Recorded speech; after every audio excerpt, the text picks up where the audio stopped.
چلتے ہوئے کارواں کے بیچ میں اگر ایک عمران خان جیسے پپٹ کو اٹھانا اور اٹھا کے اس کو اور ایک ایسا جو رسپانسبل نہیں ہو سکتا، جو جس کے اندر وہ سیریسنیس بھی نہیں ہے، جو اپروچ ہے ہی نہیں ہے، جو کوئی بہتر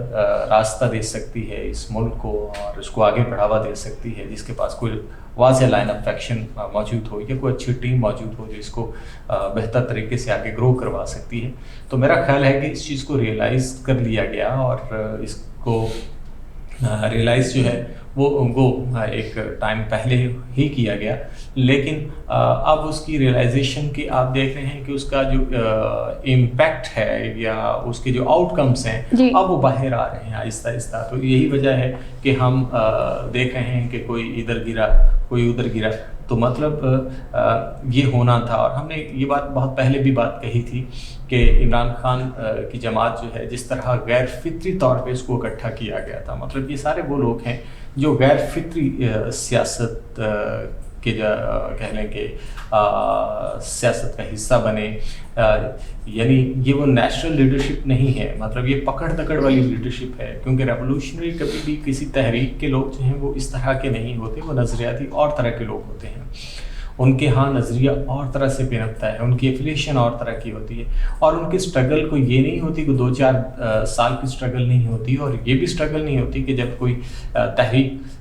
کسی جگہ پہنچنے کی کوشش کر رہی ہو یا اس کو طاقت مل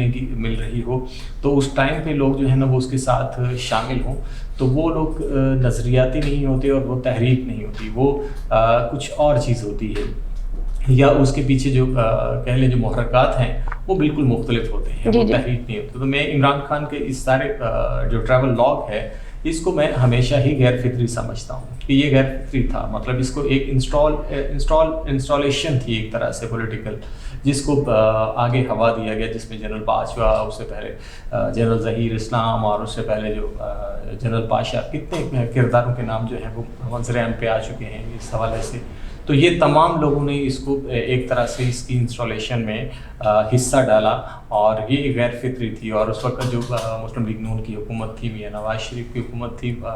اس کی گروتھ اور باقی چیزیں، آپ بھلے ان کے ساتھ اختلاف رکھ سکتے ہیں، میں خود اختلاف کسی جگہ پہ رکھ سکتا ہوں، جماعت کے ساتھ، جماعت کی پالیسیز کے ساتھ، باقی چیزوں بہت ساری چیزوں کے اوپر، لیکن اس ٹائم فریم کو آپ یہ نہیں کہہ سکتے کہ وہ ٹائم فریم ایسا تھا ان کا کہ جس میں پاکستان جو ہے وہ پاکستان کی اکانومی جو ہے وہ ڈکلائن کا شکار تھی، یا وہ بہت سارے ایسے مسائل تھے جو آج ہمیں فیس کرنے پڑ رہے ہیں، خاص طور پہ پاکستان تحریک انصاف کی حکومت کے بعد. تو اس لیے یہ ایک غیر فطری رویہ تھا جس کو غلط طریقے سے اور غلط موڑ کے اوپر جو ہے وہ کہہ لیں کہ انسرٹ کیا گیا وہاں پہ. اور اب شاید وہ جتنی بھی انسرشن تھی جتنے ٹائم فریم کی، اب اس ٹائم فریم کی انسرشنس کو انڈو کیا جا رہا ہے. تو یہ ایک بہتر عمل بھی ہے، لیکن اس کے ساتھ ساتھ اگر ہم جمہوری کلچر کی بات کریں تو شاید جمہوری کلچر کے لیے میں اس کو بہت اچھا اس طرح آئیڈیل نہیں کہہ پاؤں گا. لیکن اگر ہم اس چیز کو کہ ریئلائزیشن کو لے کے اور ایسے جو تصنع کے ساتھ ایک لیڈرشپ پیدا کی جاتی ہے، اگر اس کو ہی انڈو کیا جا رہا ہوتا ہے تو اس کا مطلب ہے کہ کہیں ریئلائزیشن ہے. اس ریئلائزیشن کو اپریشیٹ ضرور کرنا چاہیے کہ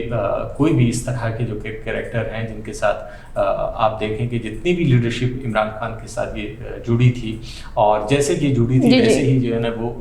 اس کے ساتھ ڈسکنیکٹ ہونا شروع ہو گئی. تو مطلب یہ کوئی ایسی نظریات کی بات نہیں تھی، یہ نظریات کی جنگ بھی نہیں تھی، یہ سیلف انٹرسٹ بیس جو ہے وہ ساری چیزیں تھیں. تو ایسے سیلف انٹرسٹ، سیلف سینٹرڈ لوگوں کا جو ہجوم ہے وہ یہ آپ کو سلوشن نہیں دے سکتا ہے، اس ملک کو آگے نہیں بڑھا سکتا، پبلک پلس کو نہیں پہچان سکتا، اور جو ریاست کو چیلنجز ہیں ان کو آگے بڑھاوا نہیں دے سکتا، یعنی ان کا حل نہیں نکال سکتا. تو اس لیے میرا خیال ہے سمرین کہ یہ ایک اچھا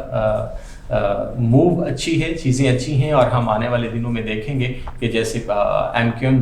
جو ہے وہ اس کی شکل جو ہے جب اس نے ریاست کے خلاف اسے چیلنج کرتی ہے، ریٹ کو چیلنج کرتی ہے، تو ریاست کیسے ریئیکٹ کرتی ہے، تو ہم نے MQM کے چیپٹر میں ہم نے دیکھ لیا. تو اب چونکہ یہ ایک خام خیالی ضرور تھی پاکستان تحریک انصاف کے بہت سارے لوگوں کو کہ اگر وہ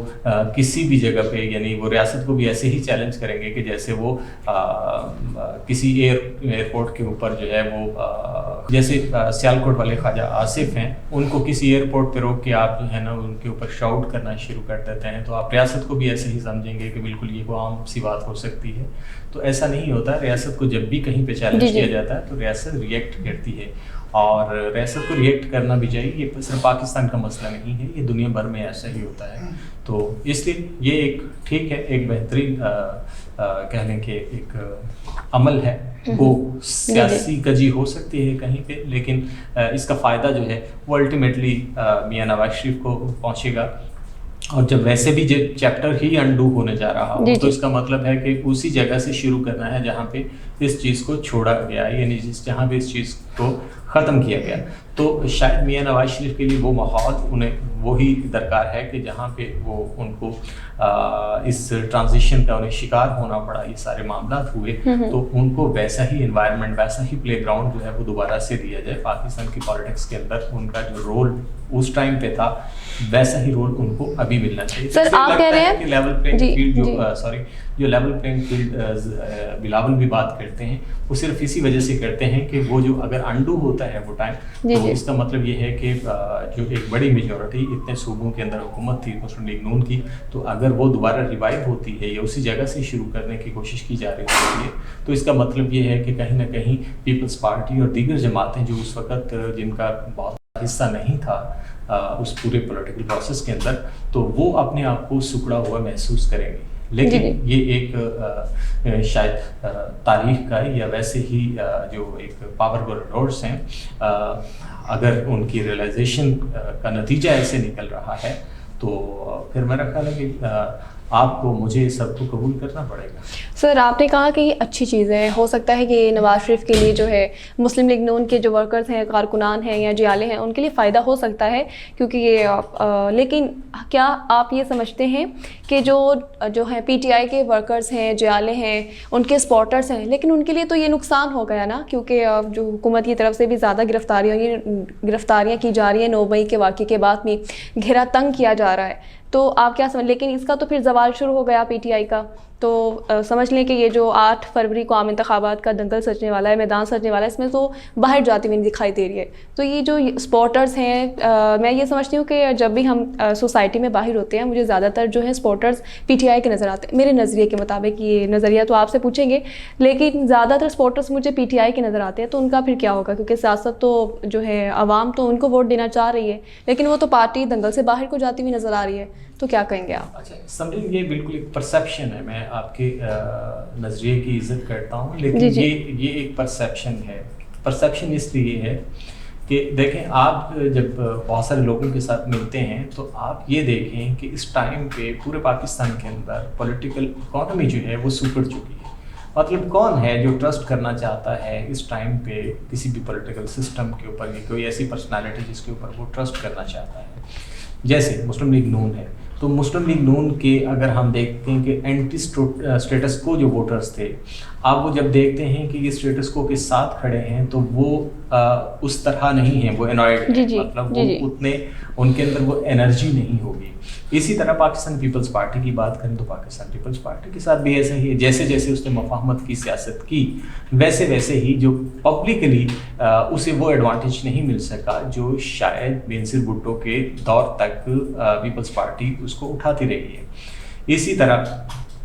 اب ہم جب دوسری بات کرتے ہیں پاکستان تحریک انصاف کی، تو پاکستان تحریک انصاف کی پاپولرٹی یوتھ کی حد تک کافی سمجھ میں آنے والی ہے، اور وہ موب کی شکل میں ہے. وہ ایسی نہیں ہے کہ جو اس کو آپ بہت زیادہ کہہ سکیں کہ بہت ہر کانسٹیچوئنسی ان کو وہاں پہ ایک بڑی میجورٹی ہوگی ان کی، اس طرح کی نہیں رہی. ہاں اب یہ دیکھنا ہے کہ پاکستان کی جو اکانومی ہے وہ اس قدر ایسی پوزیشن میں کھڑی ہے کہ جہاں پہ ہر جگہ پہ فائنینشیل سٹریس ہے، ہر جگہ پہ چیزیں مہنگی ہو چکی ہیں اور ایک پریشر ہے لوگوں کے اوپر، تو لوگ بیسیکلی ریئیکٹ کرنا چاہ رہے ہیں. تو وہ ریئیکٹ کس کے خلاف کریں؟ وہ عمران خان کے خلاف تو کر نہیں سکتے، عمران خان تو جیل میں ہے انہیں پتہ ہے. تو کس کے خلاف کریں گے؟ ان تمام لوگوں کے خلاف وہ ریئیکٹ کریں گے جو اسٹیٹس کو کے خلاف ساتھ کھڑے ہیں، کیونکہ انہیں لگتا ہے کہ اسٹیٹس کو کوئی بھی بندہ ہو، وہ عمران خان ہو، وہ بینظیر بھٹو تھیں، وہ میاں نواز شریف ہو، کوئی بھی ہو، کوئی بھی حکومت ہو، تو اسٹیٹس کو تو وہیں پہ ہے، مطلب اسٹیبلشمنٹ کا رول تو وہیں پہ ہے، تو اسٹیبلشمنٹ تو ہمیشہ سے ہے. تو اس لیے یہ جو ایک غصہ ہے، جو ایک اس طرح کا ریئیکشن ہے، یہ بنیادی طور پہ یہ نہیں ہے کہ وہ پاکستان تحریک انصاف کے ساتھ کچھ نظریاتی وابستگی ہے یا عمران خان کے ساتھ کوئی ہمدردی ہے، دلی ہمدردی ہے. یہ بنیادی طور پہ اس کا رد عمل ہے جو اس وقت لوگ فیس کر رہے ہیں، جو مہنگائی فیس کر رہے ہیں، جو ایک طرح سے انسرٹنٹی ہے جو ہمارے معاشرے کے اندر، اس چیز کا جو ہے نا یہ بیسیکلی رد عمل ہے. جب ہم اس رد عمل کو اکٹھا ہوتے ہوئے دیکھتے ہیں تو ہمیں لگتا ہے کہ یہ اینٹی نواز شریف ہوگا یا یہ اینٹی پیپلز پارٹی ہوگا، یہ اینٹی اسٹیبلشمنٹ ہوگا. لیکن جیسے ہی یہ چیزیں سارٹ آؤٹ ہوں گی یا کسی جگہ پہ پہنچیں گی یا کوئی ایسا بیانیہ ان کو فلفل کرے گا، یا کوئی امید جو ہے وہ لوگوں تک آئے گی اور انہیں لگے گا کہ یہ متاثر کن ہو سکتی ہے یہ امید، تو پھر آپ دیکھیے گا کہ وہی لوگ جو آپ کے ساتھ ڈسکس کرتے ہیں کہ جو آپ کو لگتا ہے کہ یہ عمران خان کے قریبی ہو سکتے ہیں، ہمدرد ہو سکتے ہیں، تو آپ کو لگے گا کہ یہ وہ لوگ ہیں کہ جو اس ٹائم پہ جو بھی ان کو سلیوشن دے گا، جو بھی ان کو امید دے گا، اس کے ساتھ کھڑے ہیں. تو اس وقت لوگوں کو امید کی ضرورت ہے، عمران خان کی ضرورت نہیں ہے. آج کا سیگمنٹ اسی کے ساتھ اختتام پذیر ہوتا ہے. ناظرین دیجیے اجازت، اللہ حافظ.